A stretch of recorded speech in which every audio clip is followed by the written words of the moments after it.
Warahmatullahi wabarakatuh. Alhamdulillah wassalatu wassalamu ala Rasulillah wa ala alihi wa sahbihi wa man wala. Subhanaka la ilma lana illa ma 'allamtana innaka antal alimul hakim. Rabbi shrah li sadri wa yassir li amri wahlul 'uqdatam min lisani yafqahu qawli. Alhamdulillahillazi hadana li hadza wa ma kunna linahtadiya laula an hadana Allah. Allahumma anfa'na bima 'allamtana وعلمنا ما ينفعنا وزدنا علما ربنا يسر ولا تعسر وتمم بالخير اللهم آمين. Assalamualaikum Ustaz. Waalaikumsalam. Baik. InsyaAllah hari ini kita akan sambung ayat 53 atau Ustaz nak habiskan ayat yang ke-54 kan, yang akhir tu, frasa akhir tu insyaAllah. Silakan Ustaz. Auzubillahi minasyaitonirrajim. Bismillahirrahmanirrahim. Alhamdulillah. Salatan wa salaman ala Rasulillah wa ala alihi wa ashabihi ajma'in. Amma ba'd. Assalamualaikum warahmatullahi wabarakatuh. Dia sampai ayat 54 dah ya. 54 jap. 54. So in tubdu syai'an aw tukhfuhu fa innallaha kana bikulli syai'in 'alima. Jika kamu nyatakan sesuatu atau kamu sembunyikan dia, maka sesungguhnya Allah sentiasa tahu akan segala-galanya. Komentar ini kerana ia melibatkan apa yang berlaku ataupun peraturan-peraturan yang Allah tetapkan untuk Nabi sallallahu alaihi wasallam pada ayat 50 hingga 53, 51 hingga 53.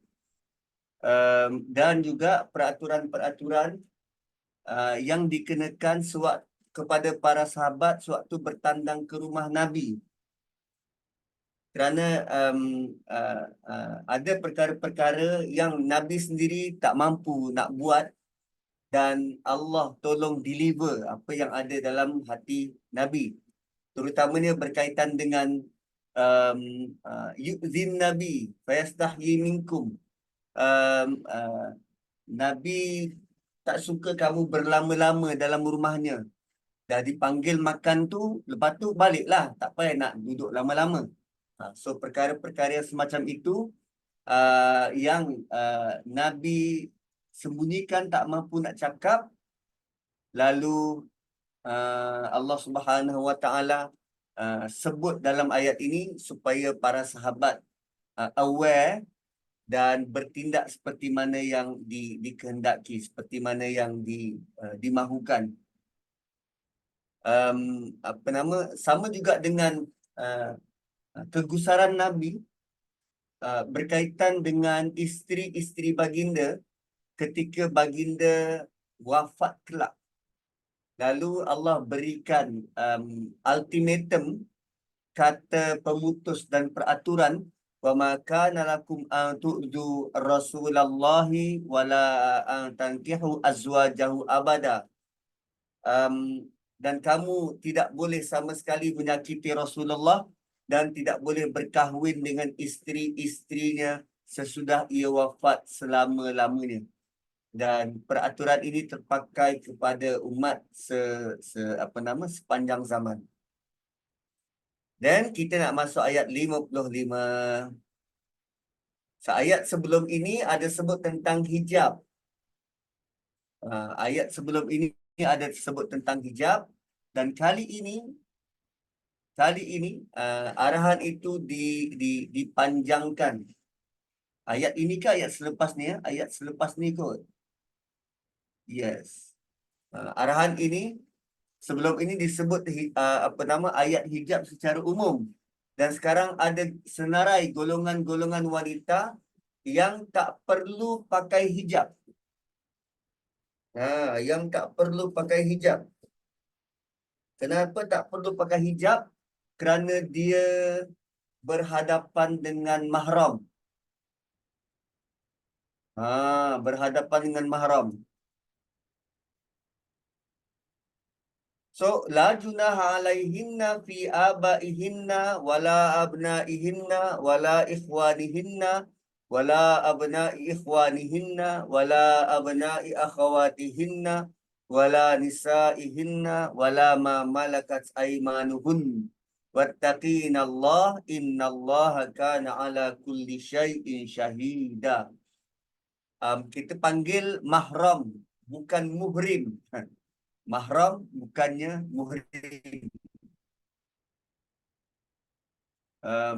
Proceed dengan so la junaha alaihinna fi abaihinna wala abnaihinna. Tidaklah dosa atas wanita-wanita untuk bertemu, berjumpa.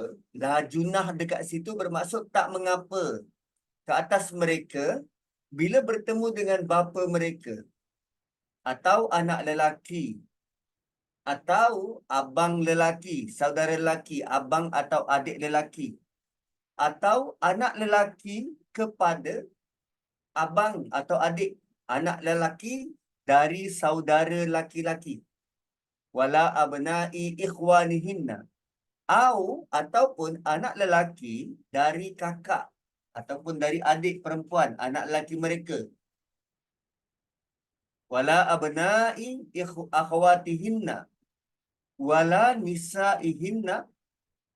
Dan hamba sahaya. Wala ma malakat aimanuhunna.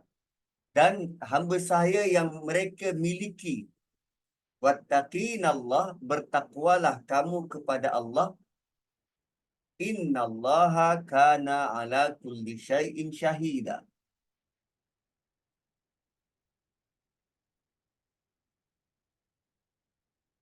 Innallaha kana ala kulli syai'in syahida. Allah sebut wala nisa'ihinna dekat situ kan, perempuan beriman.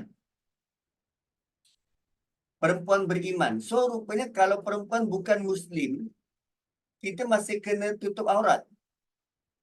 Yang itu kena rujuk kitab fikah.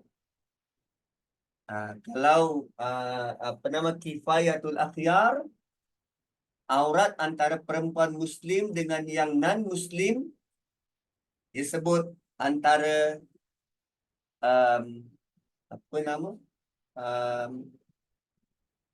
ada ulama yang sebut antara pusat dan lutut. Ada yang hanya terpakai kepada perempuan Muslim saja. Yang bukan Muslim sama macam lelaki ajnabi, lelaki yang bukan mahram, perempuan yang bukan Muslim.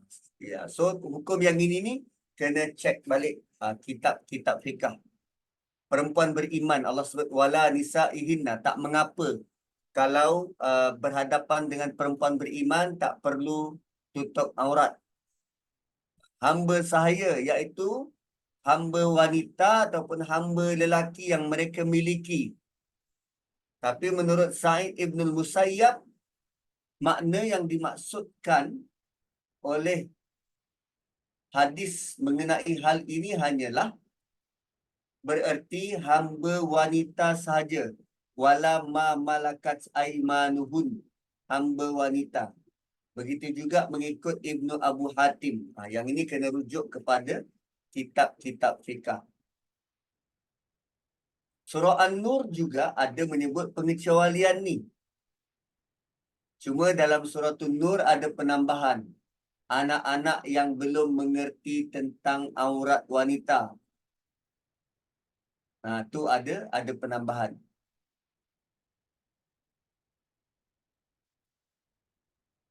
So, dalam senarai ini ada tak benda tambahan? Dalam senarai ini ada tak senarai tambahan? Pakcik. Kan, pakcik sebelah mak, pakcik sebelah bapa.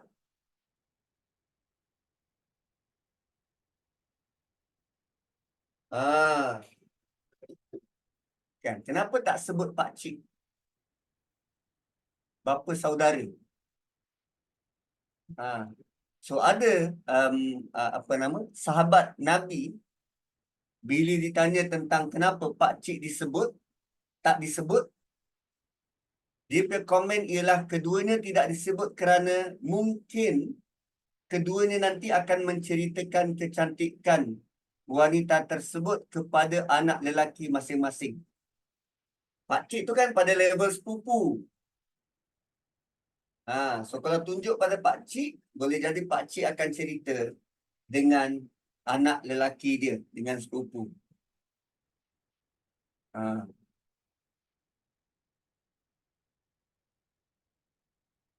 So ada terdapat dalam sebuah asar daripada Ikrimah. Bila ditanya tentang firman Allah yang ini, lalu lelaki bernama Daud bertanya, mengapa bapa saudara dari pihak ayah dan ibu tidak disebutkan dalam ayat ini?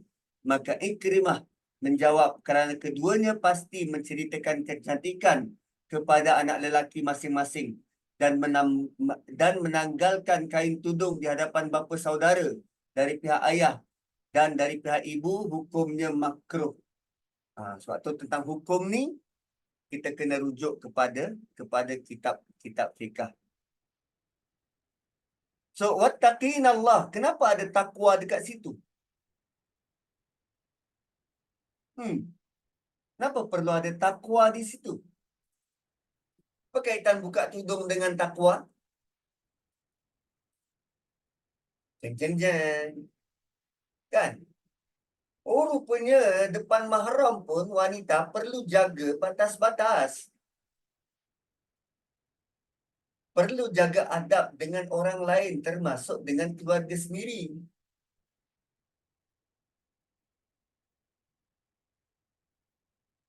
Kan? Walaupun kita tak perlu risaukan tentang aurat di hadapan mereka, tidak perlu berhijab di hadapan keluarga, tetapi perlu juga menjaga penampilan. Betul, nafsu tak kenal. Nafsu ni dia tak kenal. Dia tak kenal keluarga ke saudara ke, tak kenal. So wattaqinallah, innallaha kana ala kulli syai'in syahida. So, sungguh Allah menyaksikan segala sesuatu. Sungguh Allah menyaksikan segala sesuatu. So settle yang itu, Allah nyatakan pula tentang kedudukan Nabi. So ayat ini adalah tentang solawat pada Nabi. Innallaha wa malaikatahu yusalluna 'alan nabi ya ayyuhalladzina amanu sallu 'alaihi wa sallimu taslima.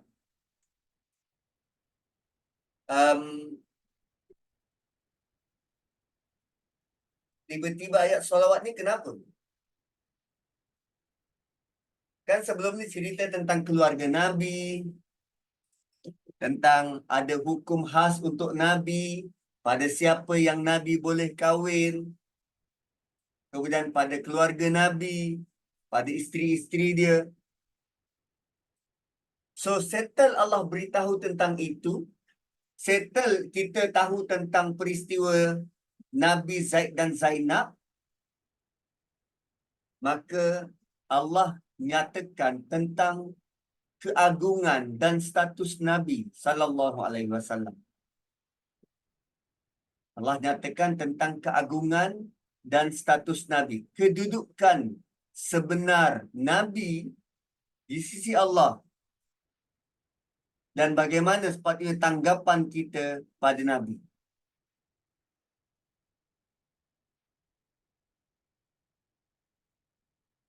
So, apa komentar dari Allah? Sungguh Allah dan malaikatnya bersalawat atas Nabi.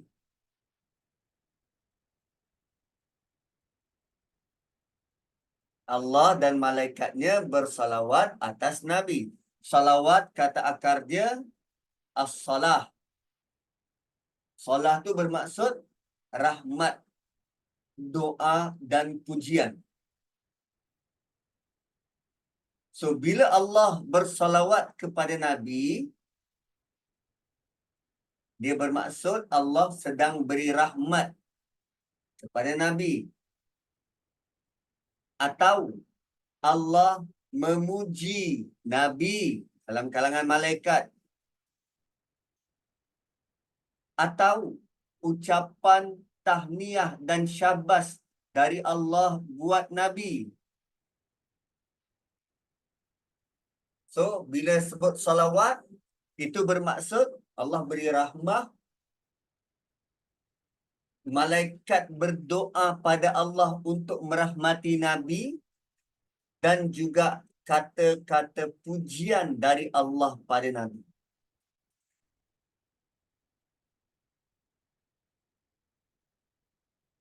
Kata-kata pujian pada Nabi.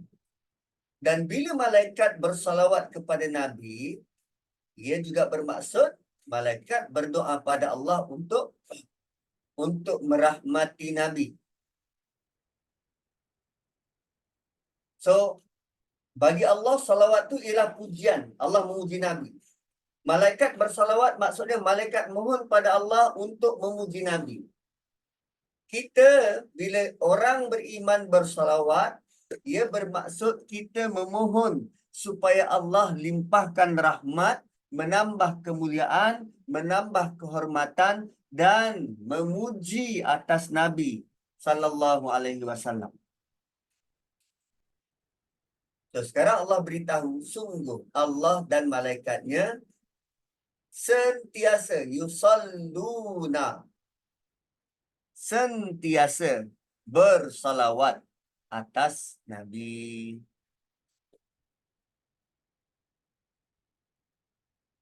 Kenapa tiba-tiba ayat ni turun? Kerana bila kes yang di atas berlaku, kes perkahwinan itu berlaku, maka orang-orang munafik yang berlidah besi ini mula mengutarakan kata-kata yang tajam menikam. Orang munafik dan orang Yahudi mula mengutuk dan memaki Nabi.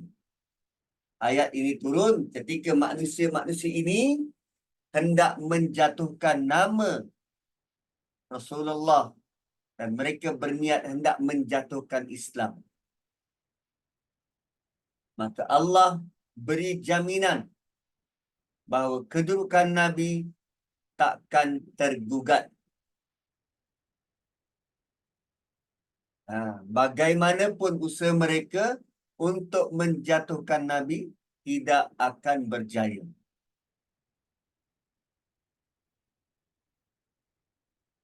So, ayat ini, dia punya gist ialah, Allah nak kita bersalawat. Kan arahannya dekat situ. Ya ayyuhalladzina amanu sallu alaihi wasallimu taslima. Ayat ini sebenarnya adalah arahan supaya kita ni bersalawat. Tapi sebelum tu Allah beritahu, Allah dan malaikatnya sendiri bersalawat. Kan? So, ada beberapa dimensi kita boleh lihat, kita boleh belajar. Mahu menyuruh orang buat sesuatu, kita buat dulu. Kan?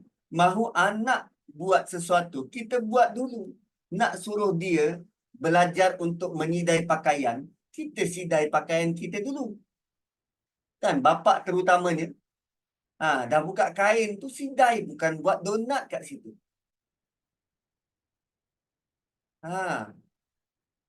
So, bila Allah beritahu Allah beritahu arahan kepada kita ni untuk salawat, Allah terlebih dahulu memaklumkan bahawa perkara itu telah pun dilakukan oleh Allah. Bukan pun telah dilakukan, sedang dilakukan, continuous, yusallun, sedang dilakukan oleh Allah dan para malaikat. Maka bila kita fikirkannya, wow, kedudukan baginda tiada tolok bandingan.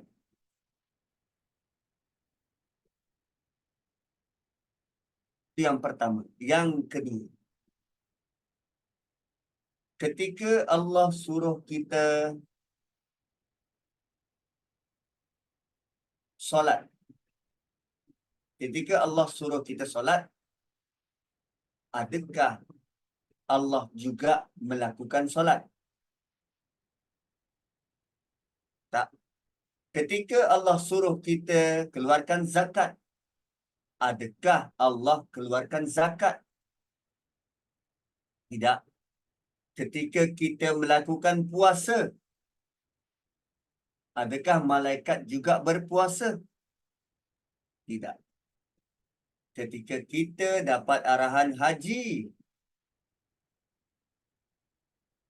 adakah malaikat juga menunaikan haji? Tidak. So, ini kali Allah mention, Allah dan malaikat bersolawat atas Nabi. Kita diajak buat perbuatan sama seperti mana yang Allah buat. What? Wow, ini paling tinggi. Kita sedang diajak oleh Allah. Jom, sama-sama puji Nabi. Wah. So, salawat dia adalah satu bentuk amalan yang another level.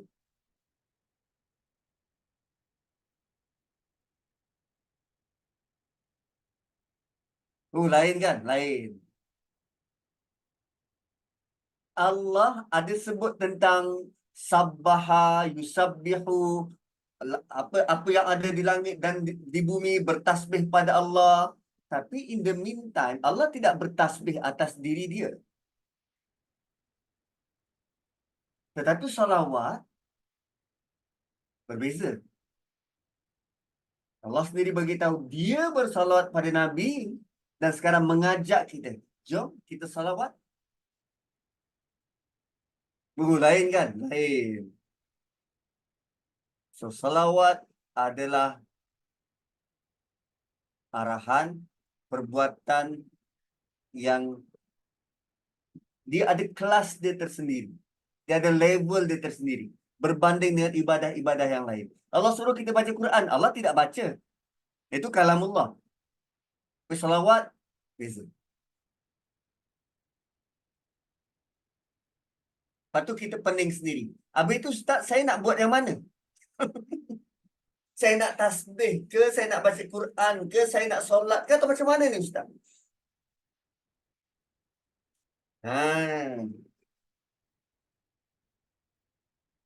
Yang tu saya pun tak tahu. Korang cari sendirilah. Nak salawat ke? Atau nak buat apa? Tapi bila melihat kepada ayat semacam ini, wow. Kita mula sedar bahawa salawat itu ada tempat tersendiri. So, ya ayyuhalladzina amanu sallu alaihi. Hai orang beriman, salawatlah untuk Nabi.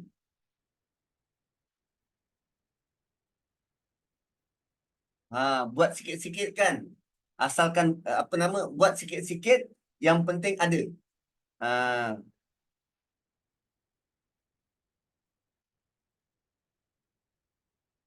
So, bila Allah ajak, kan? Bila Allah ajak, maka manusia, kita, terutamanya orang beriman, kenalah juga salawat untuk Nabi. Bila disebut salawat, itu bermaksud kita mohon pada Allah untuk merahmati Nabi.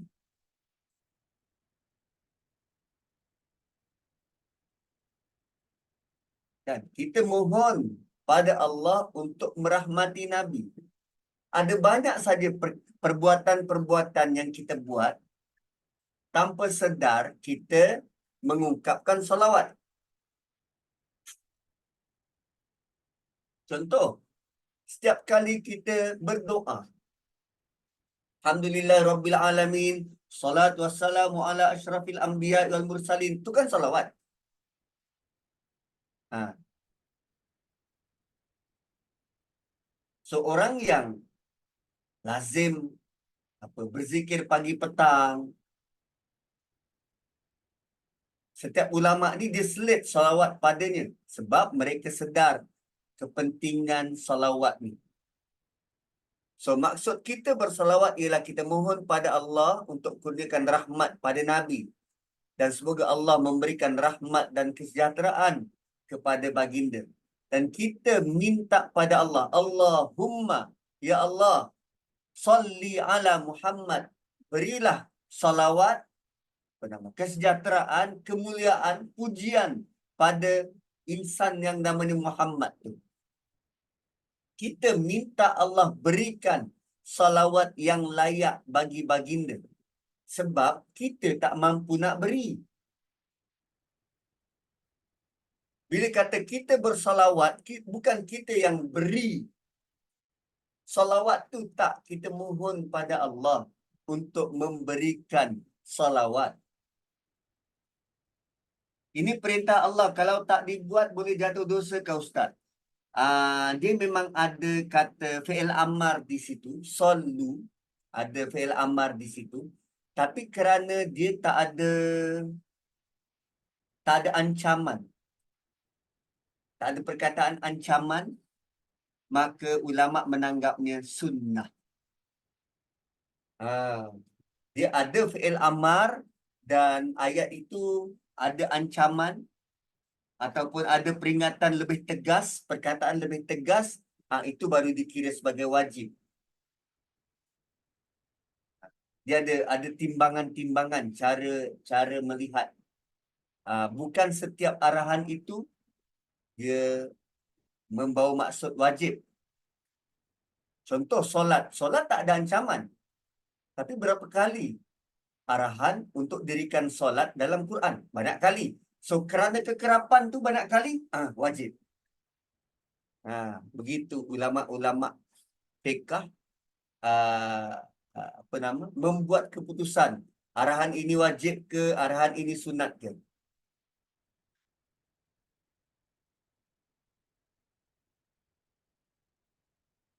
So jadi bila Allah suruh kita salawat, maka lafaz salawat itu sebenarnya dalam bentuk kita minta balik pada Allah untuk salawat kepada Nabi. Kerana kita sendiri tak tahu apa perkataan yang selayaknya untuk Nabi terima. Sebab tu salawat kita itu sebenarnya kita serahkan kepada Allah untuk memuji baginda. Allahumma salli ala Muhammad.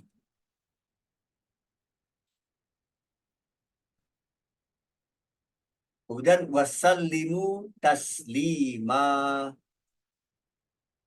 Wasallimu taslima. Kalimah salam wasallimu bermaksud sentiasa dalam keadaan aman tenteram. Selain daripada sallu, salawat, kita juga mohon pada Allah agar terus memberikan keamanan dan ketenteraman pada Nabi.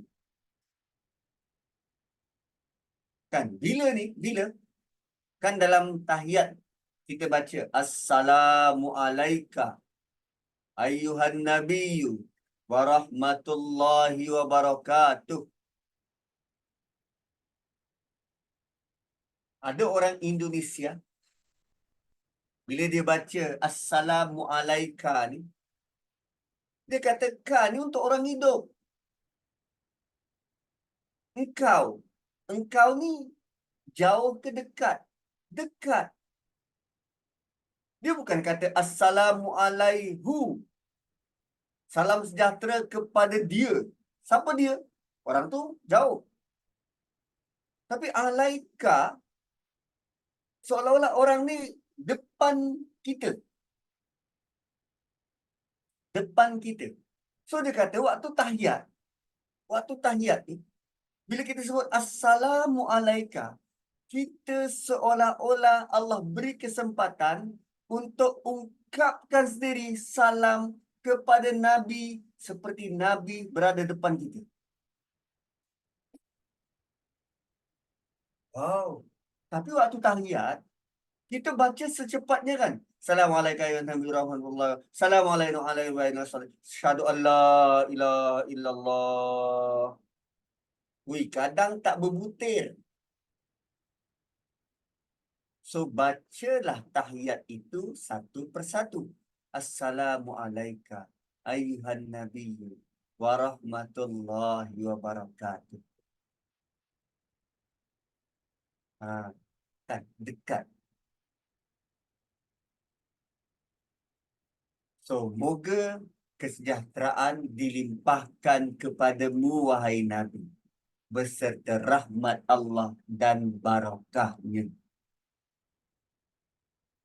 Satu salawat dan salam lazimnya kita gabungkan sekali. Allahumma salli ala Muhammad wa ala ali Muhammad kama sallaita ala Ibrahim wa ala ali Ibrahim. Itu salawat Ibrahimiyah pula kan. Tapi selalunya salawat dan salam ni kita gabungkan. Salatu wassalamu ala Rasulillah dan wa ala alihi wa ashabihi wa baraka wa sallam. Kita gabungkan sekali. Sebab arahan dari Allah, sallu alaihi wa sallimu taslima. So, dia ada dua maksud. Maksud pertama, kita nak Allah puji Nabi dan kekalkan keamanan, kesejahteraan buat Nabi. Maksud kedua, wasallimu taslima ialah kita bersedia untuk patuh arahan Allah. Kalimah salam tu bermaksud kita bersedia menyerah diri kepada Allah untuk patuh arahan dia dan patuh arahan baginda sallallahu alaihi wasallam.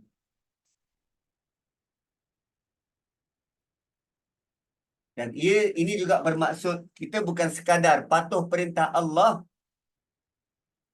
dengan bersolat pada Nabi, tetapi kita sedia untuk tunduk pada Allah supaya kita mengikuti ajaran dari Nabi.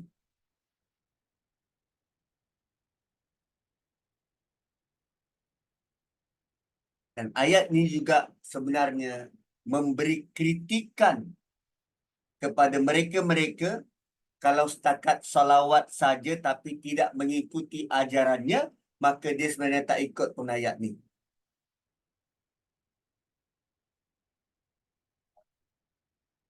Kan? So, jangan ambil sebahagian saja ayat dan meninggalkan sebahagian yang lain.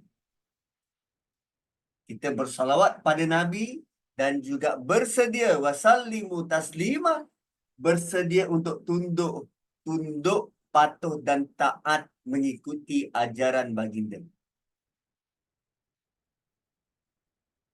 So, nak patuh arahan Allah, kena ikut sunnah.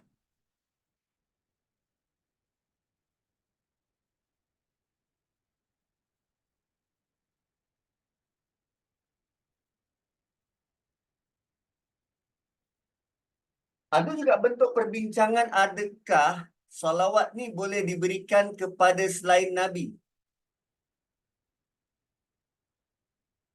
Kan, sebab terdapat hadis Nabi salawat untuk orang lain. Nabi salawat untuk orang lain seperti Nabi pernah mendoakan isteri Jabir. Kan, sebab isteri Jabir pernah minta pada Nabi agar Nabi doakan untuk dia dan suami dia. Kan, sallallahu alaika wa ala zaujik. Allah pernah mendoakan isteri Jabir dan juga suami dia.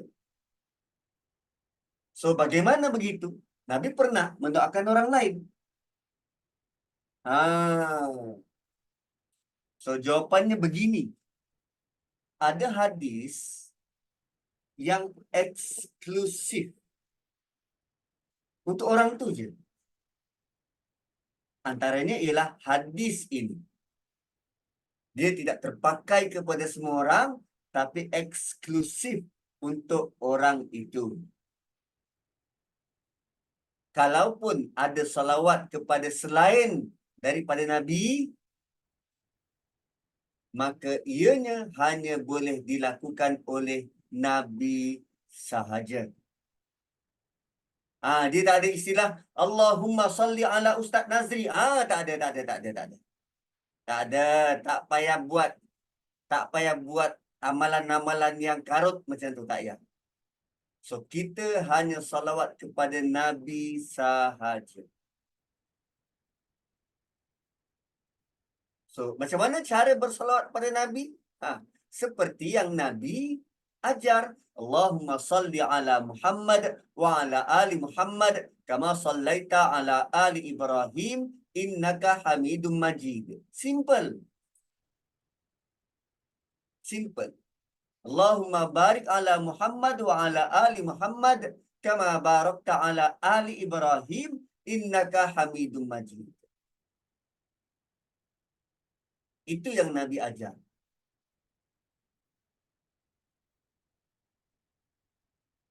Kan selalu kita tambahkan kat belakang kan, fil alamina innaka Hamidum Majid. Siapa yang tambah fil alamina tu? Ada ulama-ulama di pertengahan tu dia tambah. So bila kita tahu ada dapat maklumat beginilah yang Nabi ajar, so kita ikutlah apa yang Nabi ajar. Ada juga ulama yang tambah Sayyidina. Sebab benar Nabi itu Tuan kita. Tapi Nabi tidak pun sebut begitu dalam hadis baginda. So kalau Nabi tidak mahu dipertuankan, maka might as well tak perlu sebut Tuan. Saya itu Tuan. Tapi ada orang yang rasa, aku macam tak selesa lah kalau tak panggil orang ni Tuan. Kan? Macam kita berhubung dengan Kak Syida lah misal kata. Waktu mula-mula. Panggil I Syida je, tak apa Ustaz. Tak boleh Puan. Saya kena panggil Puan, menunjukkan rasa hormat. Ada orang yang begitu. Maka ditambahlah Allahumma salli ala Sayyidina Muhammad. Mana-mana pun boleh. Tapi masing-masing yang menanggap benda tu ada tambahan Sayyidina, dia tahu Sayyidina tu tambahan. Bukan dari teks asal. Merasa penghormatan daripada dia sendiri. Itu boleh. Yang penting, bila kita nak beramal, kita tahu sumbernya tu. Bukan ikut bulldoze, main ikut je, tak. So, salawat ini dinamakan sebagai salawat Ibrahimiyah. Salawat Ibrahimiyah. So, better off kita copy dan pastekan teks asal supaya pasal pula lain yang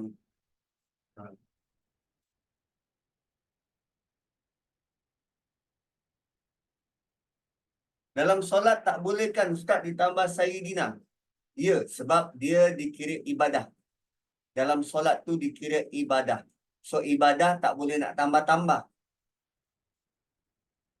Ibadah ni tak boleh nak tambah-tambah. Short and precise. Wa ala ali Ibrahim, not even Nabi Ibrahim disebut, tapi kepada keluarga Ibrahim.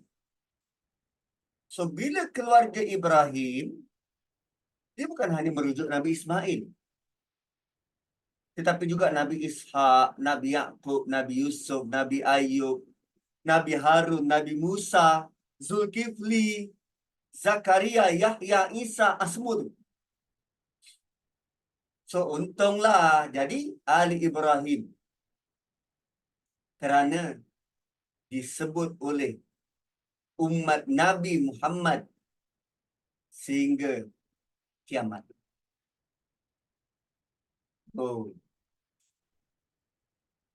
Dan inilah cara salawat yang paling baik kerana diajar oleh Nabi.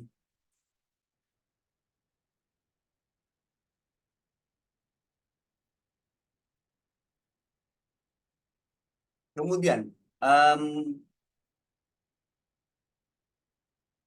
ada juga hadis sahih yang lain yang mendatangkan lafaz salawat yang paling ringkas. Yang paling ringkas. Ini lafaz salawat paling ringkas. Seperti yang kita selalu sebut. Allahumma salli ala Muhammad wa ala ali Muhammad.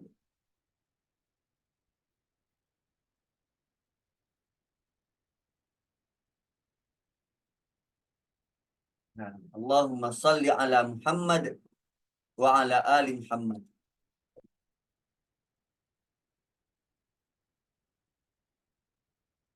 Cuma kerana pengarang tafsir yang saya baca ini, dia memang agak syadid berkaitan dengan sunnah, maka kita dengar dia ulasan tentang kalimah Sayyidina.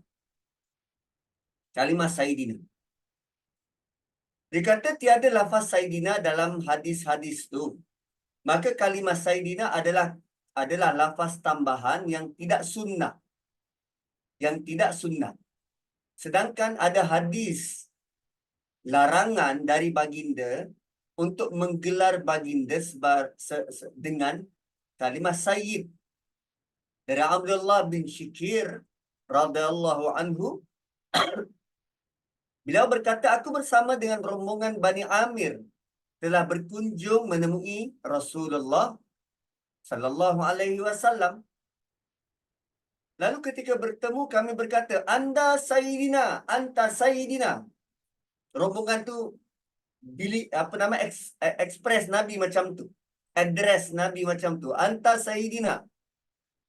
Namun Nabi terus jawab, As-Sayyid huwallah. Nabi terus letakkan perkataan Sayyid tu kembali pada Allah. Aku bukan Sayyid. Aku bukan Sayyid. Lalu kami berkata, namun anda adalah yang paling utama dan paling mulia antara kami. Dan Nabi jawab, berkatalah dengan apa yang kalian katakan atau sebahagian dari apa yang kalian katakan, tetapi janganlah kalian terpengaruh dengan syaitan. Habis Ustaz, orang yang sebut Said tu dia tak tahu ke hadis ni? Mereka tahu. Tapi dalam hadis tu tiada larangan jelas. Nabi tak kata, jangan sebut begini. Tak. Nabi cuma divert perkataan Sayyid tu kepada Allah. So di sinilah mula timbul khilaf. Pasukan pertama kata, ini larangan Nabi, kami tak guna Sayyid. Tapi pasukan kedua dia kata, tak ada larangan jelas. Dia cuma kata jangan terpengaruh dengan syaitan. Apa pengaruh syaitan ni? Mengagung-agungkan Nabi sampai jadi Tuhan. Sedangkan kami tidak buat begitu. Kami cuma rasa kagum dengan Nabi. Kami cuma letakkan gelaran Sayyid kepada Nabi sebab ni. Namun anda adalah yang paling utama. Kami menganggap Nabi paling utama. Berbanding manusia lain, Nabi paling utama. Sebab tu kami panggil dia Sayyid. Itu. So, jangan cepat kata, oh yang kata Sayyid ni langgar perintah Nabi. Oh, jangan. Jangan begitu. Kita jadi orang tengah sudah. Kan? Dan dalam hadis yang lain, Anas bin Malik berkata, bahawa seorang lelaki berkata, wahai Muhammad, wahai Sayyidina dan wahai putera Sayyidina, orang terbaik antara kami dan putera orang yang terbaik antara kami. Maka Rasulullah jawab, wahai manusia, aku mengingatkan kalian untuk bertakwa. Janganlah sehingga kalian terikut-ikut dengan syaitan. Aku Muhammad bin Abdullah, hamba Allah dan Rasulnya. Demi Allah, aku tidak menyukai kalian mengangkatku lebih tinggi daripada kedudukan yang telah Allah berikan kepadaku. So hadis ni macam mana pula Ustaz? Oh, ini kerana Nabi sangat merendah diri. Kerana orang tu panggil di halayak ramai. So Nabi kata, relax, jangan. Nabi nak prevent manusia daripada hulu melampau-lampau.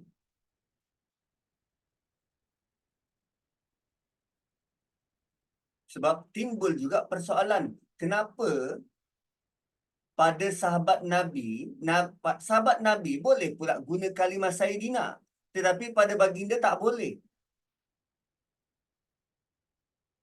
Jawapannya ialah kerana Sayyid adalah satu sifat dari sifat Allah. Maka dia tidak boleh digunakan kepada Rasulullah. Kerana ada bahaya kedudukan, ada bahaya kemungkinan kedudukan baginda diangkat oleh orang-orang yang tak tahu ni ke tahap ketuhanan. Tapi para sahabat tak mungkin berlaku begitu. Maka boleh digunakan untuk para sahabat dan dilarang untuk Rasulullah.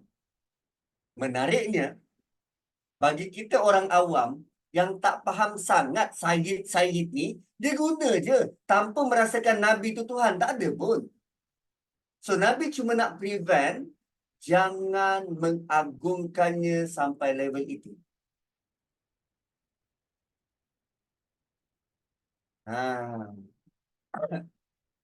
So, para ulama sepakat menetapkan hukum bersalawat. Hukum salawat kepada Nabi adalah wajib. What? Sebab solu tadi tu, hukum bersalawat pada Nabi ialah wajib. Tetapi ulama tidak sepakat bila waktu wajib tu. Hukum bersalawat tu wajib. Bila? Itu masih ada perbahasan, perbincangan. Dan berapa kali? Kalau kata wajib, berapa kali nak selawat? Cukupkah sekadar salawat sekali dikira terangkat kewajipan? So, antaranya wajib salawat di waktu mengerjakan solat. Waktu solat tu wajib. Kedua, bila waktu wajibnya tu? Membaca tahiyat awal atau tahiyat akhir. Itu waktu wajibnya. Selain daripada itu, setiap kali menyebut, mendengar atau menulis nama Nabi sallallahu alaihi wasallam, sama ada nama dia Muhammad sallallahu alaihi wasallam atau ganti nama. Bila kita address dia tu lah baginda sallallahu alaihi wasallam, kan ganti nama baginda sallallahu alaihi wasallam, atau pangkat kerasulan Nabi sallallahu alaihi wasallam. Pangkat kerasulan tu Rasulullah sallallahu alaihi wasallam atau pangkat kenabian Nabi sallallahu alaihi wasallam.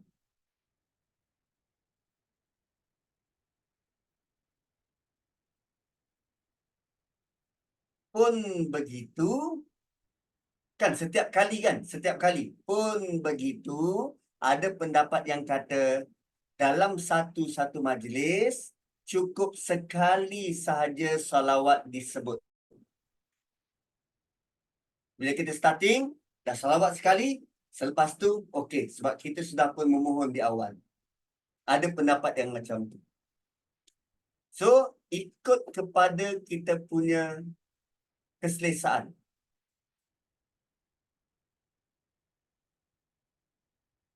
Ikut keselesaan. Apa kelebihan salawat? Siapa yang mengucapkan salawat kepadaku satu kali, Allah akan bersalawat baginya 10 kali. Digugurkan 10 kesalahan. Ditinggikan baginya 10 tingkat di syurga. What? Yes. Katalah dia paling banyak salawat dan dia sudah pun berada pada syurga paling tinggi. Melihat syurga saja belum, nak menggambarkan syurga paling tinggi itu bagaimana. Tapi hadis ni tetap terpakai, ditinggikan darjatnya 10 kali ganda.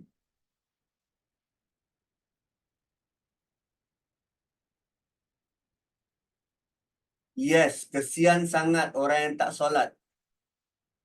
Kesian sangat orang yang tak solat. Orang yang kedekut ialah bila disebut namaku, mereka tidak bersalawat. Kedekut. So, bukannya orang yang tak keluarkan harta, tapi tidak bersalawat pada Nabi. Banyak bersalawat kepada Nabi merupakan tanda cinta seseorang kepada baginda. Kerana lazimnya, jika kita mencintai sesuatu, maka dia akan sering menyebut-nyebut namanya. Kalau kita cinta pulut dakap, itulah perbualan kita dengan suami. Kan? Bang, pulut dakap bang.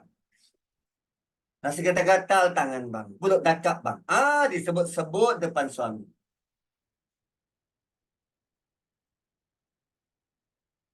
Kan? Maka perbanyakkanlah salawat. Bila sangat banyak, bila masa yang dituntut, bila kita dengar orang sebut nama Nabi. Lagi, sesudah menjawab azan dan sebelum membaca doa azan.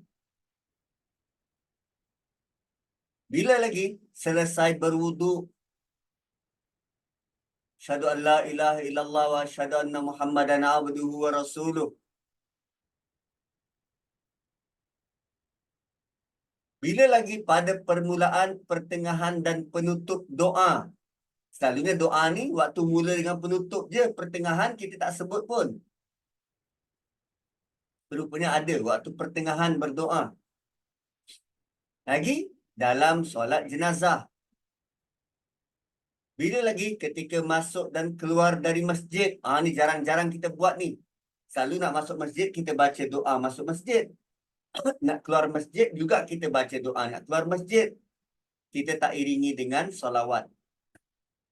Setiap pagi dan petang, hari Khamis, malam Jumaat, sepanjang hari Jumaat, dan ketika berada di mana-mana tempat perhimpunan orang ramai. Pergi IOI kena salawat pada Nabi. Ini pergi IOI pergi mana? Home Depot. Dia lupa Nabi, lupa Tuhan. Kan, besok hari wilayah pula. Orang rumah dah pesan, bang, besok kita hantar anak sekolah, kita dating bang. Okey. Lepas tu lupa daratan. Lupa anak-anak.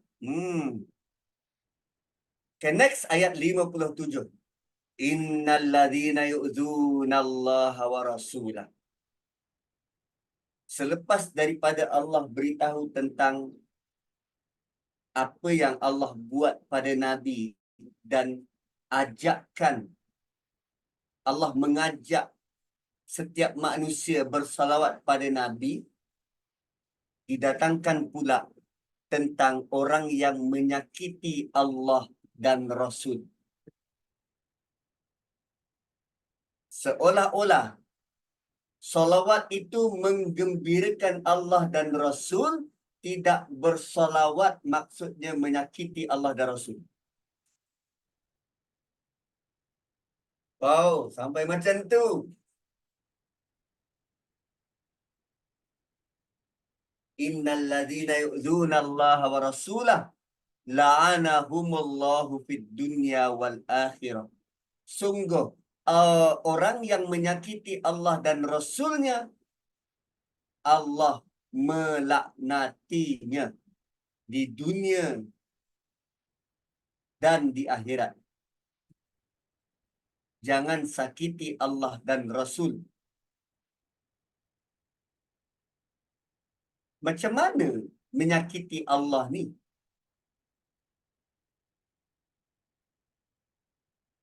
Macam mana sebenarnya menyakiti Allah?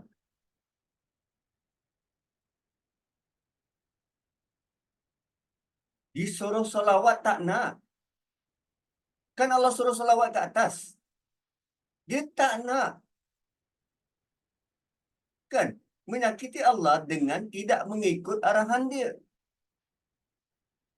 Tak ikut perintah dia, tidak tinggalkan larangan.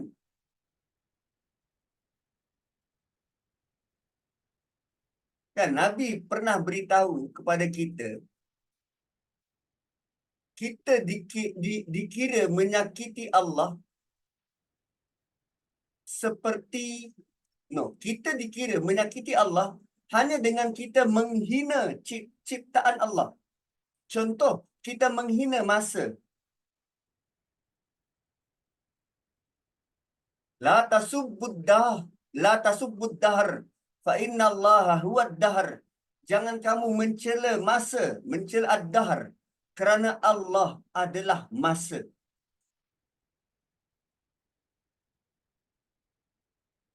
Tengok anak orang tu gelap-gelap, oi kita terus tanpa dakwa-dakwi panggil.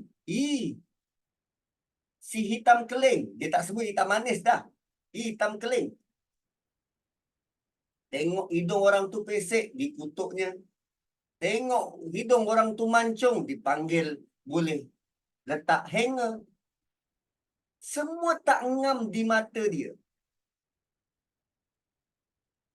So mengutuk, mengeji ciptaan Allah juga menyakiti Allah.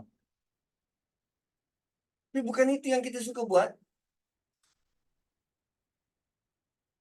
Kan kita kan suka gelar-gelar, muka orang tu macam kena tampar sekup. Kan dagu dia panjang sikit, macam kena tampar macam tu. Kan mulut dia muncung sikit, kita gelar dia itik. Perangai dia tak keruan, kita gelar dia monyet.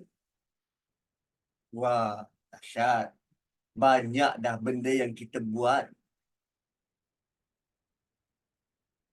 Tanggapan kita menyakiti orang tu. Sebenarnya kita sedang merendahkan sesuatu yang Allah cipta.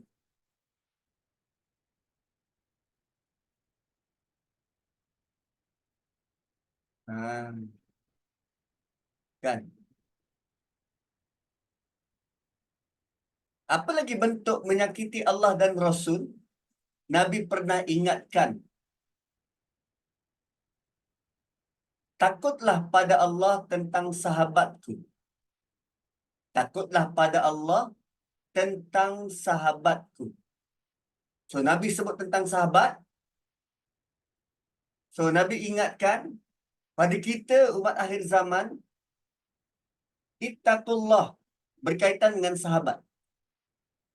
Jangan kalian jadikan mereka habuan selepasku. Jangan kutuk sahabat aku selepas Nabi tak ada. Siapa yang cinta mereka, maka aku akan mengasihi orang yang mengasihi para sahabat, mengasihi mereka. Siapa yang benci mereka, maka aku akan membenci orang yang membenci para sahabat. Siapa yang menyakiti mereka, seakan-akan dia telah menyakitiku. Dan siapa yang menyakitiku, maka dia telah menyakiti Allah. Siapa yang menyakiti Allah, maka hampir-hampir fayushiku ayyakhudhu. Hampir-hampir Allah rentap, ambil dia dari dunia. Kau sakiti Allah, Allah boleh matikan kau waktu tu. Hampir-hampir Allah nak tamatkan riwayat itu. What? Tapi kita tengok orang-orang dekat barat, konon-konon nak bakar Quran, nak buat itu, nak buat ini, cakap semahunya tentang Islam, cakap semahunya tentang Nabi, tentang Allah. Rupanya mereka sebenarnya sedang diambang kematian. Tinggal lagi, Allah masih beri peluang.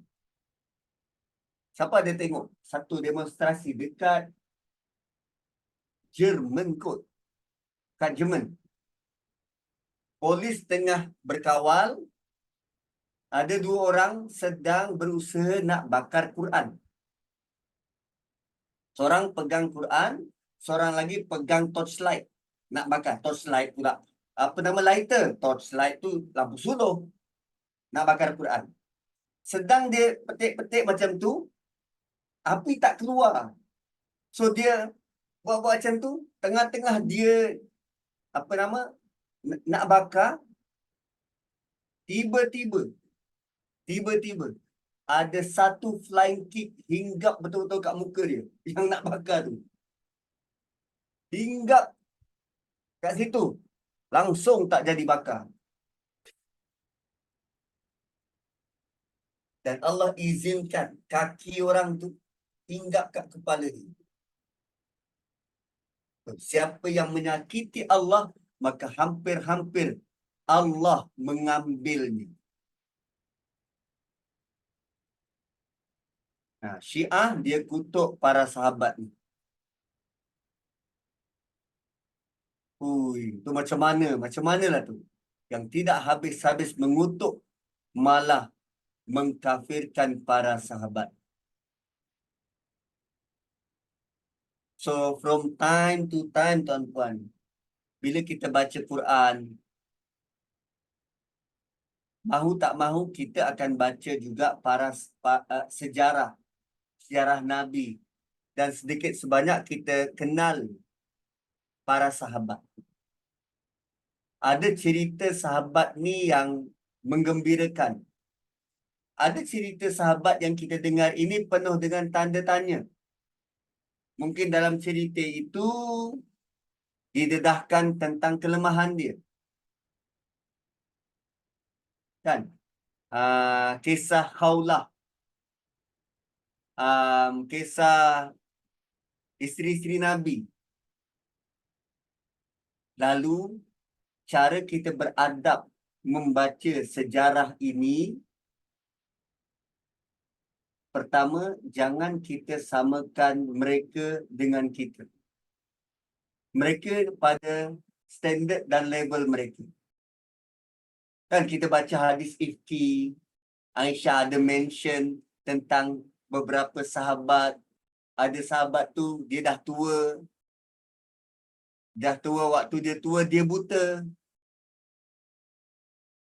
Lalu sahabat yang lain tabi'in. Dia melihat Aisyah sangat menghormati dia, melayan dia dengan baik. So waktu dia tua dia buta.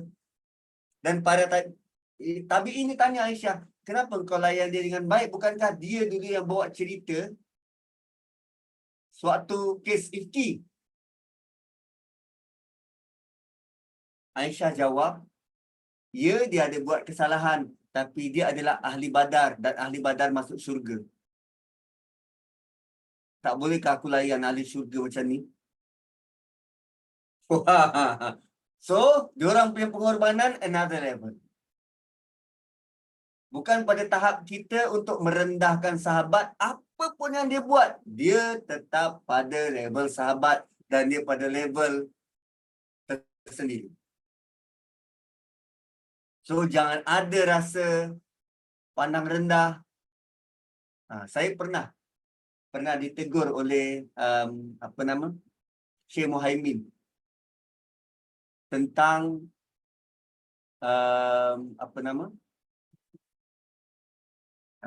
la ta'manna tu, tentang ayat dalam surah Yusuf. Dia cakap Tuan Guru, boleh tak kita gambarkan begini pada la ta'manna ni? boleh tak kita gambarkan begini? Mungkin pada waktu itu, anak-anak Nabi Yaqub ni sedang memuncungkan mulut. Dan Allah kekalkan gaya muncung mulut tu sampai ke hari ini. Lepas tu Syekh Muhaimin kata, bertakwalah pada Allah. Kita tak tahu keadaan sebenar, kita tak tahu kejadian sebenar, kita tidak berada di tempat tu. Itu tanggapan kita, maka kita bersihkanlah tanggapan kita. Orang-orang yang kita sedang bercakap ni, mereka sudah bertaubat dan Allah sudah ampunkan mereka. Kita belum tentu. Wah, saya waktu tu, okey. Ini pengajaran besar. So, rupanya bila kita nak cerita tentang orang terdahulu, kita perlu sangat berhati-hati. Mereka sudah settle. Allah datangkan contoh dia supaya kita belajar. So, bukan kapasiti kita untuk menentukan, dia ni bersalah, dia ni tak betul. Tak. Contoh yang Allah datangkan dalam Quran supaya kita belajar. Jangan ikut perangai ni.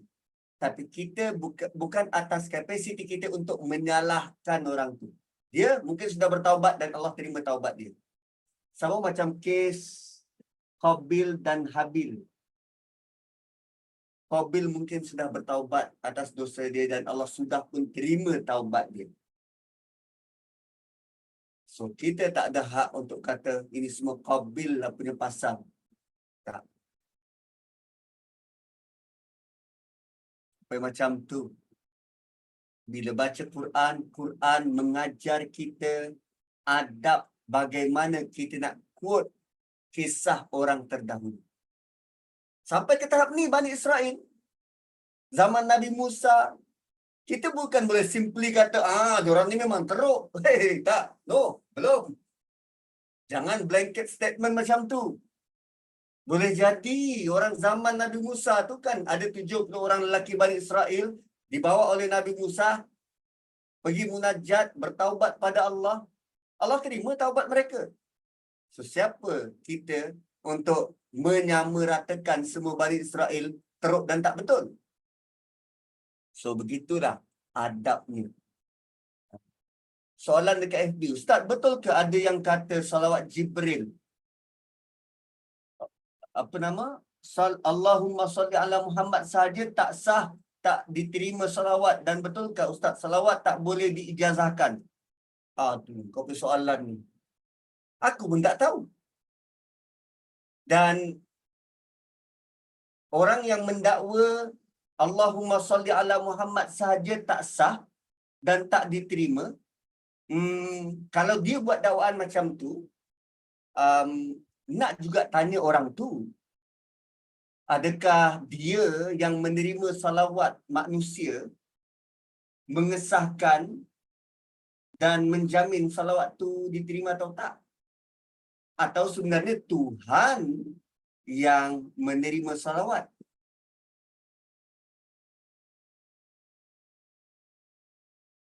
Dan kalau dia mendakwa macam tu, kita pun tak tahu juga daripada mana dia dapat autoriti untuk mengesahkan dan menerima salawat. Atau mungkin tanggapan-tanggapan sahaja. Sedangkan salawat Allahumma salli ala Muhammad itu datang dari Nabi SAW. Dan tentang ijazah-ijazah ni, entah, aku pun tak tahu. Dan tentang salawat Jibril pun tak tahu.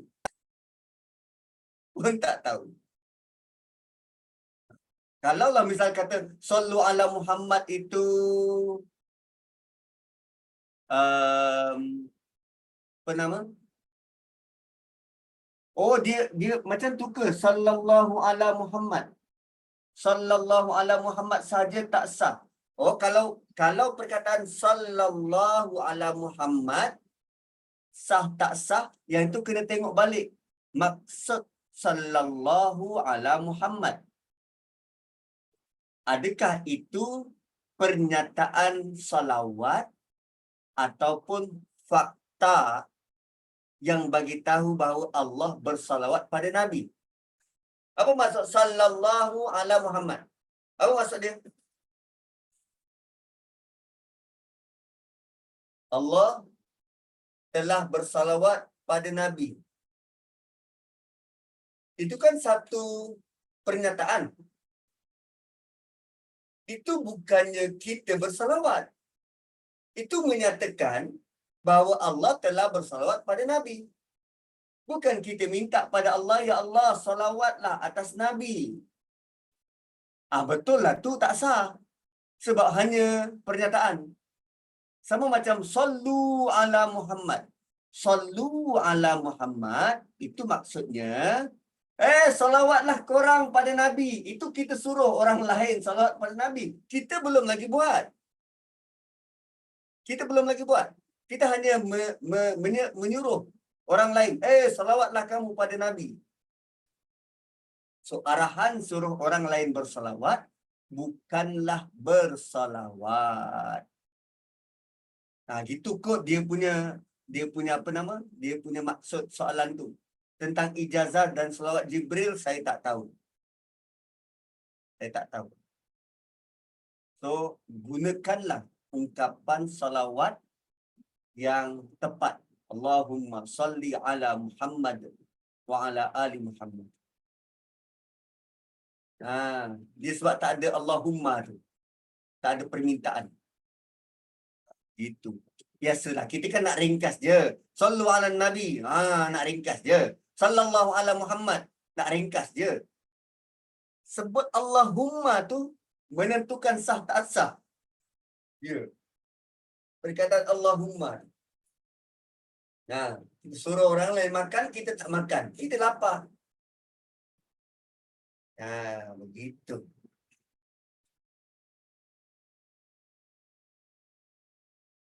Okey, apa lagi ya? Wa'adalahum azabam muhina. So, siapa yang menyakiti Allah dan Rasul, la'anahumullah. La'ana tu fi'il apa? Fi'il madhi. Allah telah pun melaknat dia di dunia dan di akhirat, dan digunakan fi'il madhi menunjukkan laknat tu komplit, sempurna. Bukan baru nak laknat, tapi sudah pun dilaknat secara sempurna. Wa a'adda lahum, dan disediakan baginya azab muhina, azab yang menghina. Kan sangat ironi, ayat sebelum kita mohon Allah mengangkat, memuliakan Nabi, ayat selepas siapa yang tak ikut arahan, dia bakal dihina. Wa'adda lahum azabam muhina.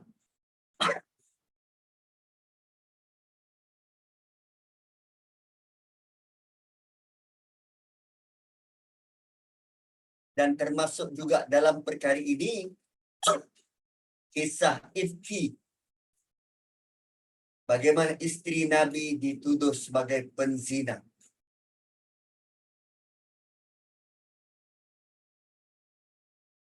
So, takkanlah mereka tak baca surah ni, surah Ahzab. Kan menyakitkan Rasulullah sallallahu alaihi wasallam termasuk dalam ancaman ayat ini. Jangan sakiti Allah dan Rasul. Jangan sakiti Allah dan Rasul. Okay, next. Ada sesuatu tadi yang saya nak sebut tapi lupa. Tak apalah tu, lain kali.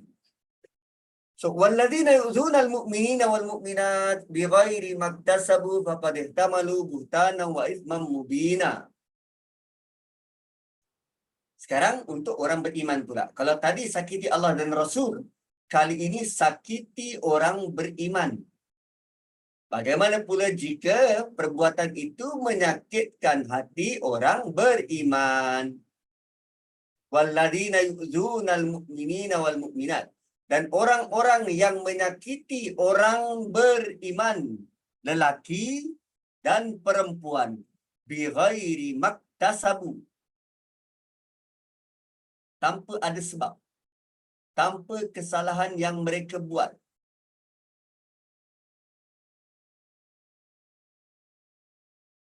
Ini merupakan satu dusta yang besar bila menuduh orang-orang mukmin dan mukminat dengan satu benda yang tidak pernah mereka lakukan. Tujuannya untuk melaga-lagakan, mencela dan menghina. Aku teringat minggu lepas aku baca khutbah. Tajuk khutbah ulama pewaris Nabi. Sedang berkhutbah adalah beberapa perenggan dan beberapa part dikuatkan suara. Tujuannya untuk buat penegasan. Settle baca khutbah, imam bersakon. Dalam jam 3 macam tu imam bersakon. Kata Sam, ada orang komplain kau baca khutbah tadi. Komplain? Apa komplain dia? Dia kata khatib Masjid Negara tadi baca khutbah kutuk menteri. Melaga-lagakan antara menteri dan mufti. Khatib kata menteri maki mufti. Wah, aku bila dengar macam tu, macam tu Ustaz? So imam besar tanya, engkau ada ubah apa-apa teks? Tak ada, aku baca sebiji-sebiji. Lazimnya memang saya pendekkan, tak pun saya ubah teks. Tapi Jumaat yang lepas langsung tak ada ubah, langsung tak pendekkan. Macam mana dia boleh dengar aku sebut menteri kutuk mufti? Aduh, aku tak tahulah. Mujurlah, imam yang ini tak sakit hati. Bayangkan, orang yang menyakiti orang beriman tanpa kesalahan yang mereka buat. Faqad ihtamalu buhtanan wa ismam mubina. Mereka memikul kesalahan, menuduh secara dusta dan buat dosa yang amat nyata. Ui, bahaya. Bahaya. Mungkin dia tidur kot. Dia tidur, dia dengar mamai macam tu. Jangan-jangan ni dia kutuk menteri, dia kutuk mufti. Janganlah begitu. Kan? So, bukan saja Allah larang menyakiti Allah dan Rasul, tetapi juga umat Islam juga dilarang untuk menyakiti orang beriman yang lain. Ia merupakan satu dusta yang besar bila menuduh orang dengan suatu hal yang dia tidak pernah buat.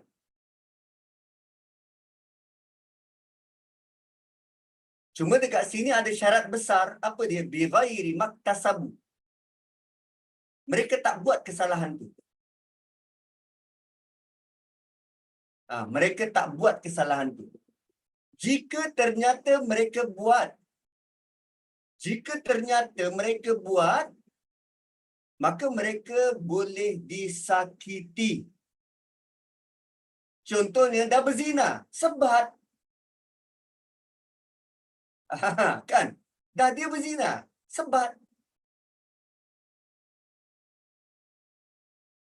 Kerana ada sebuah hadis yang Nabi jelaskan hak Muslim atas Muslim yang lain. Wajib dipenuhi dan tidak boleh dilanggar. Pertama, tak boleh menzalimi dan tak boleh biarkan dizalimi. Jangan rendahkan dia. Dan cukup seseorang berbuat keburukan dengan cara dia merendahkan saudaranya sesama Muslim. Jangan rendahkan, jangan hina, jangan zalimi, dan jangan biarkan dia dalam dizalimi. Ha.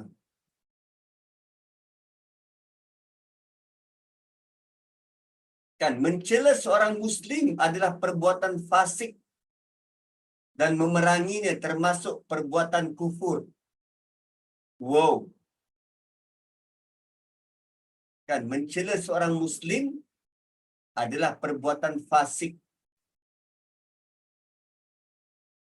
Kadang dahlah kita buat maksiat, kita cela pula orang yang dalam majlis maksiat tu. Kan dia dilantik jadi hakim. Dia ada kepakaran menyanyi ke, menari ke, guru vokal ke. Tapi bila dia tegur peserta tu, wah, macam dia menang award setiap tahun. Bila cek, dia tak ada pun sebarang lagu yang orang suka. Tapi bila dia jadi juri, hui, tegurannya macam dia perfect, tak pernah salah. You tak ada feel, you tak ada soul. Tak ada soul. Alah kau dulu, album kau tak laku pun. Waktu dia nyanyi tak ada soul pun. Kan? Berapa siri kita tengok Akademi Fantasia? Berapa banyak celaan-celaan orang secara publik. Tu belum lagi kita tengok ustaz-ustaz tu menuduh. Sebut orang tu begini, sebut orang ni begitu. Oi. Walladzina yu'dzunal mu'minina wal mu'minat bighairi maktasabu. So tolonglah berhati-hati. Khawatir kita jadi bankrupt. Orang yang bankrupt adalah yang tidak memiliki wang dan harta. Itu ikut kebanyakan orang. Nabi kata orang yang bankrupt adalah yang datang pada hari kiamat. Dia bawa pahala dia banyak. Solat, puasa, zakat. Tapi dia datang juga dengan bawa dosa. Caci orang tu, tuduh orang ni, makan harta si fulan, tumpahkan darah, pukul orang tu. Dia zalimi orang, dia tindas orang, maka dia akan diberi pahala kebaikan. Orang dizalimi, dia akan diberikan pahala kebaikan dari si pelaku kezaliman. Dan jika kebaikannya telah habis sebelum selesai dosanya, maka dosa kesalahan mereka diambil lalu dilemparkan kepadanya, kemudian dia dilemparkan ke dalam neraka. Rentetan daripada hadis ini, Syekh Mutawalli Sya'rawi dia pernah cerita. Dia kata, aku ada baca satu hadis. Dekat akhirat kelak,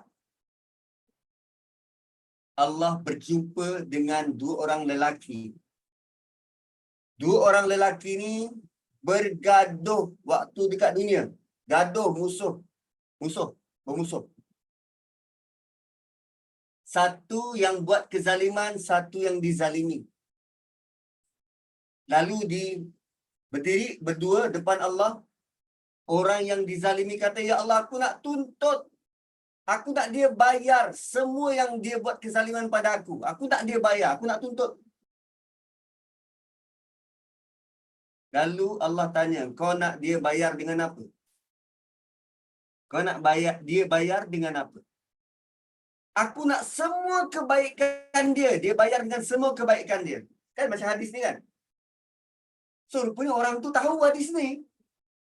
Aku nak dia bayar dengan semua kebaikan dia. Kemudian Allah respon. Dia tak ada sebarang kebaikan pun. Dia tak ada sebarang kebaikan pun. Lalu sekarang kau nak macam mana? Kau nak dibayar dengan apa? Dia tak ada kebaikan. Kau nak dibayar dengan apa? Aku nak dia ambil semua keburukan aku. Aku nak diambil semua keburukan aku. Lepas tu, Allah respon begini. Cuba kau tengok sebelah kananmu. Lalu orang ni bila dia tengok ke kanan, dia nampak syurga, nampak mahligai, nampak sungai mengalir, dia nampak lembah, dia nampak macam-macam nikmat sebelah kanan. Lalu dia berpaling pada Allah, ya Allah, macam mana aku boleh dapat semua ni? Apa yang aku perlu bayar? Macam mana aku boleh dapat semua ni? Apa yang aku perlu bayar?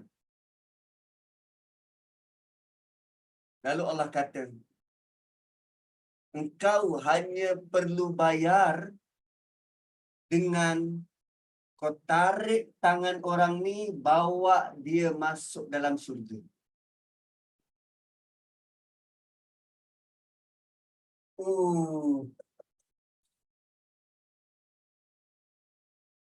Kita daripada dunia terbawa-bawa emosi dan short-sighted kita. Yang penting aku, yang penting aku. Yang penting aku mau selamat. Tapi rupanya dengan rahmat Allah untuk kita masuk syurga, kita kena bawa orang-orang yang jauh daripada Tuhan ni dekat dengan Tuhan. Bawa orang yang menzalimi diri, menzalimi kita, supaya dia berhenti. Sudah-sudahlah zalimi aku, jom kita bertaubat kembali pada Tuhan.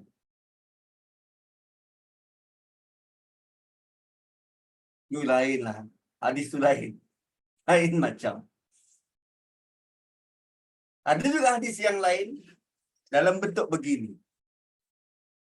Allah keluarkan 2 orang lelaki dari neraka. Yang ini saya dengar kuliah Gus Bahauddin. Allah keluarkan 2 orang lelaki dari neraka. Setelah dimandikan, dibersihkan, lalu Allah perintahkan, kau pergi masuk neraka. Berlari orang tu masuk neraka. Berlari. Lepas tu sebelum dia sempat buat tu semua, Allah suruh berhenti. Dah, berhenti. Kenapa kau berlari nak masuk neraka ni? Memang kau suka tinggal dalam tu. Dia berespon, ya Allah, selama ni engkau suruh, aku tak buat. Selama ni engkau suruh, aku tak buat. Tapi kali ini, ya Allah, aku berjanji. Apa saja engkau suruh, walaupun suruh lompat ke neraka, aku akan buat. Wih. Tuan-tuan, kita ni berkali-kali dah Allah beri kita peluang untuk perbaiki diri, untuk perbaiki diri. Ada masanya kita begitu bersemangat, ya Allah, aku nak perbaiki diri. Tapi lama-kelamaan makin pudar semangat tu. Kali ini kita dengar cerita lelaki ini disuruh pergi ke neraka, berlari. Semata-mata nak taat perintah Allah. Sebab dia kata, sebelum ini Allah, waktu di dunia aku tak pernah nak taat perintahmu. Tapi setelah aku lalui neraka dan aku berjanji aku akan taat perintahmu. Dan Allah kata, dah, kau masuk syurga. Masuk orang ke dalam syurga. Lelaki kedua. Bila Allah arahkan dia, dah, kau pergi masuk neraka. Orang ni jalan slow. Kejap-kejap pandang ke belakang, kejap-kejap pandang ke belakang. Tapi tetap juga jalan slow. Kejap-kejap pandang ke belakang. Lalu Allah tanya, kenapa kau macam tu? Dia kata, aku tahu rahmatmu luas. Dan aku tahu kau tak sampai hati nak masukkan aku dalam neraka. Masukkanlah aku dalam surga. Dah, masuk surga.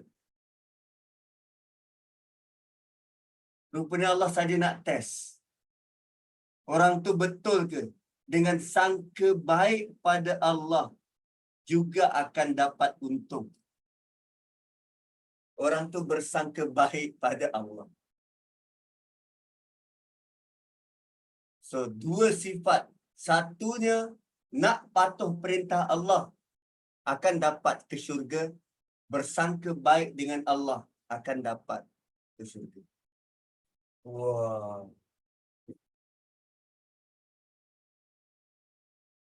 Gitu. Qadih tamalu buhtana, kan? Walladzina yu'dzuna al-mu'minina wal mu'minat bighairi maktasabu faqad ihtamalu buhtana. Maka sungguh mereka memikul kebohongan. Kalimah buhtan bermaksud dosa. Dosa. Buhtan ini jenis dosa hasil daripada perkataan yang tidak benar. Tak solat tu memang out lah. Memang out. Kalau tak solat tu memang out lah. Buhtan ialah dosa yang terhasil dari perkataan yang tidak benar.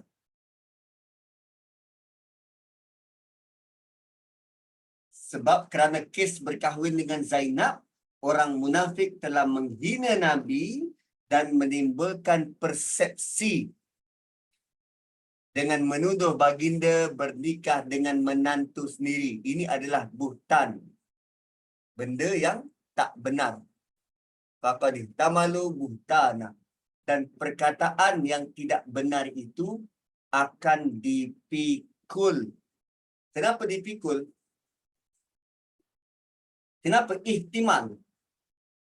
Perkataan hamil. Kenapa dipikul? Sebab kalimah itu dia ada weightage. Dia ada berat. Allah sedang ingatkan kita bahawa perkataan yang kita sebut dia ada timbangan dan ada nilai berat. Kalau kita tidak beringat bahawa perkataan ini ada nilai berat, kita akan semahunya bercakap apa yang kita mahu. So, ihtamalu tu ingatan besar untuk kita bahawa perkataan yang kita sebut ada nilai berat. Khawatir kita tak terpikul beratnya tu.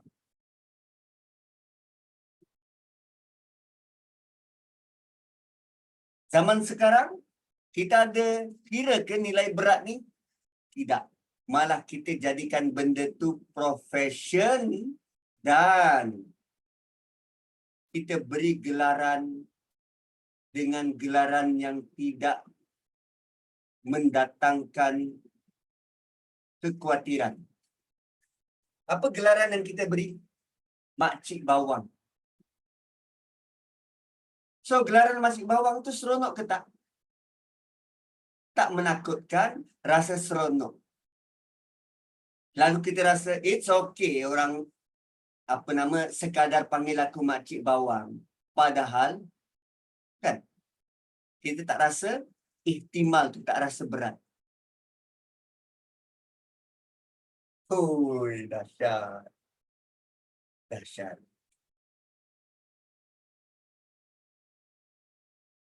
Faqadih tamalu buhtan wa ismam mubina. Isman apa? Dosa. Isman tu dosa macam mana? Ismun tu dosa macam mana?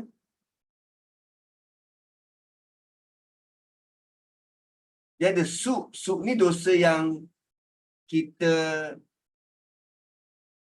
kita mahu tutup. Sayyi'ah, dosa yang buruk. Ismun,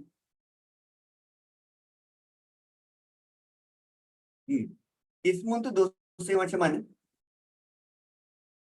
Ismun ni dosa yang berantai.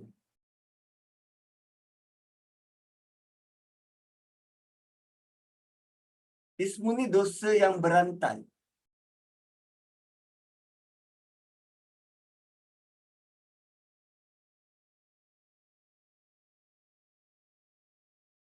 Kan? Dekat surah mana? Surah Mutaffifin kot yang Allah sebut tentang ismun. Dosa tu berantai. Tidak mutafifin.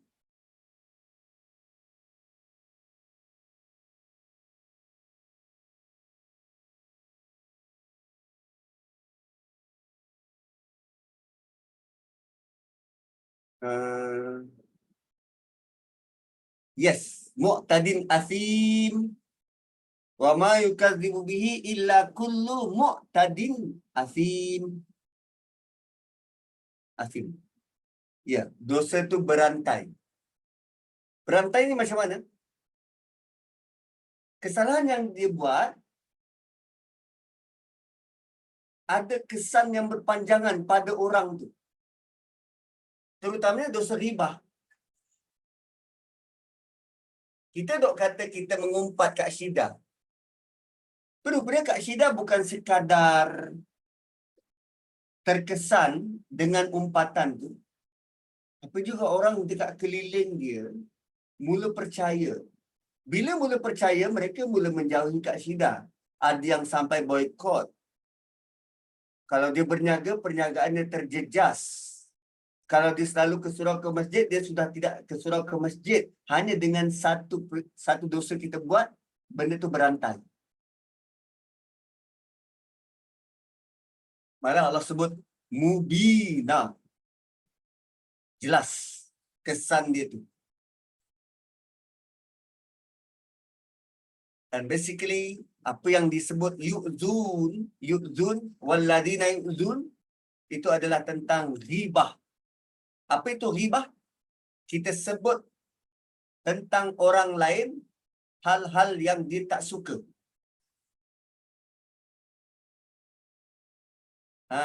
Kita sebut tentang orang lain benda yang dia tak suka. Kemudian sahabat tanya, kalau betul dia buat?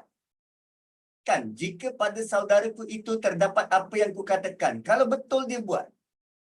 Nabi kata, jika betul dia buat, bererti kamu telah ghibah. Kalau dia tak buat, itu tuduhan dusta. Buhtah.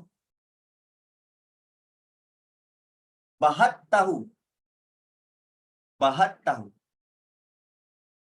Kalau dia buat, betul dia buat, kau sebut dan betul dia buat, itu irtab tahu. Itu betul ghibah. Kalau dia tak buat, itu tuduhan dusta.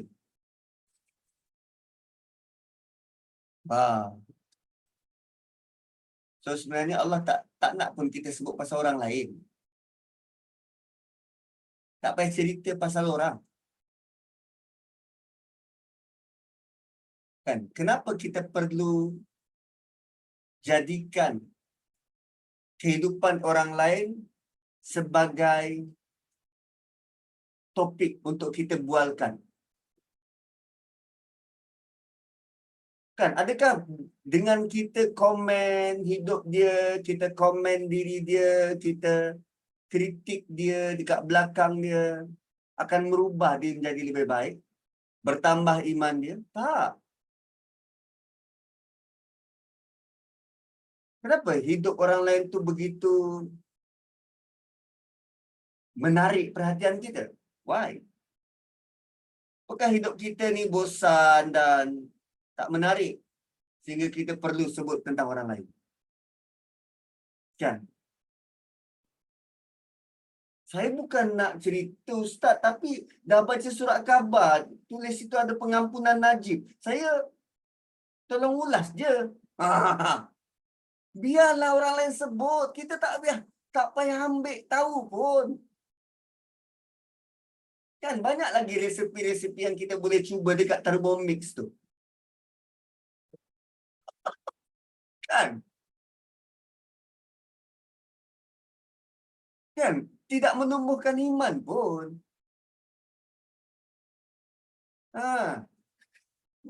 Banyak lagi minuman-minuman yang kita belum test. So, berhentilah daripada ambil tahu tentang kehidupan orang lain kerana hidup kita sendiri belum tentu dah sempurna untuk kita urus. Kita ni jauh lagi. Jauh lagi. Tapi kadang Ustaz, saya memang nak lari. Orang dekat office tu. Orang dekat office tu. Macam menarik je. Telinga saya ni macam nak dengar je. Macam mana nak buat? Kita tumpang dengar je lah. Tak, jangan. Larilah, lari. Lari semahulu. Biarlah orang nak kata, engkau ni asyik dalam bilik je. Tak bergaul dengan orang lain. Itu lebih selamat. Itu lebih selamat. Kalau tuan-puan tanya, Ustaz Nazri macam mana dekat office? Dia memang dalam bilik je. Sebab aku rasa seronok dalam bilik. Nak berjalan penat. Lapar, dahaga, baik aku duduk dalam bilik ada aircon. Kan? Sebab kita pun tak tahu. Kadang-kadang apa yang kita buat itu menyakiti orang lain. Tentang menyakiti orang beriman tu ada dalam surah Mutaffifin.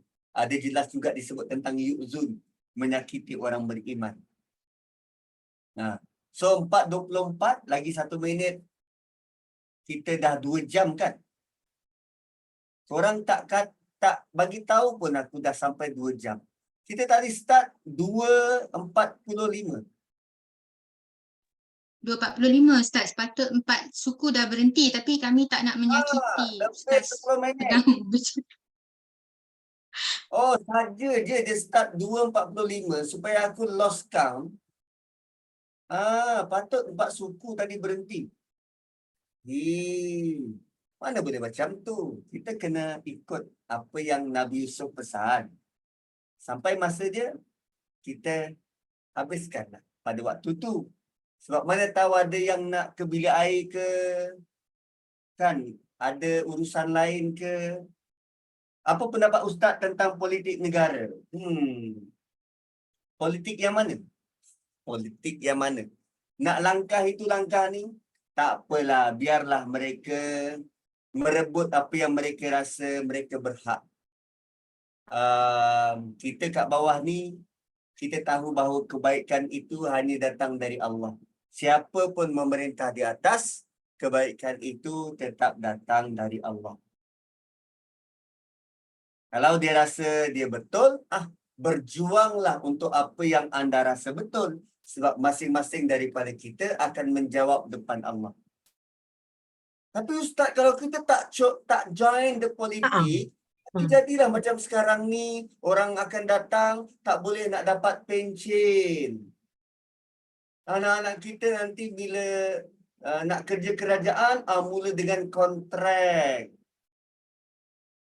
Tentang masa depan itu, Allah yang punya.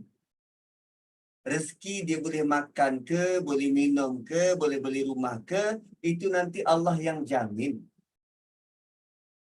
Kita sendiri tak tahu kalau kita buat A dekat dunia sekarang ini, boleh jamin rezeki dan masa depan anak kita. Kita pun tak tahu. Kalau kita berkongsi untuk ambil pengajaran, boleh kan Ustaz? Betul ke ambil pengajaran? Kan? Betul ke ambil pengajaran? Apa kata kalau kita kongsikan dulu Quran, sehingga orang lain semua dapat pengajaran, berbanding kita sibuk kongsikan tentang hidup manusia yang dia masih hidup, belum tentu dia su'ul khatimah atau husnul khatimah. Better kita ambil pengajaran dari Quran.